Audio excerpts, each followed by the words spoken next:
Hey everyone, welcome back. Today we are doing a full review of AutoGPT to see if this autonomous AI agent actually lives up to the massive hype. If you are wondering whether to spend your time and API credits setting this up, let's get right to it. First, you need to understand what AutoGPT actually is. Unlike standard ChatGPT, where you have to constantly type prompts back and forth, AutoGPT is designed to act independently. You give it a single overarching goal, like doing market research for a new product, and it will automatically break that goal down into subtasks, search the web, read files, and write code all on its own to complete the mission. Next, we have to talk about its actual performance in the real world. The concept is absolutely mind-blowing, but in practice, it often struggles to stay on track.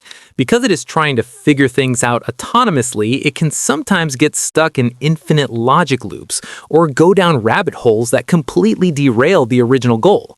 It requires a lot of babysitting and tweaking of your initial prompts to get a truly useful final result.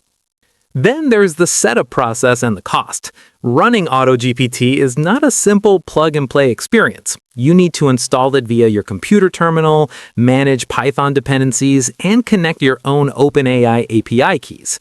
Because it makes continuous rapid-fire API calls in the background while it processes its thoughts, your OpenAI bill can rack up incredibly fast if you leave it running completely unsupervised. To sum it up, AutoGPT is an incredible glimpse into the future of autonomous software, but it is not quite a polished, deployable product just yet. Check it out if you are a developer or a tinkerer who wants to experiment with cutting-edge AI logic chains. Hold off if you are just looking for a reliable, hands-off tool to perfectly automate your daily business tasks right now. And that's it. Autonomous agents are the next big frontier, but they still need some refinement. If this review helped you out today, please give the video a thumbs up and subscribe for more tech deep dives. See you in the next one.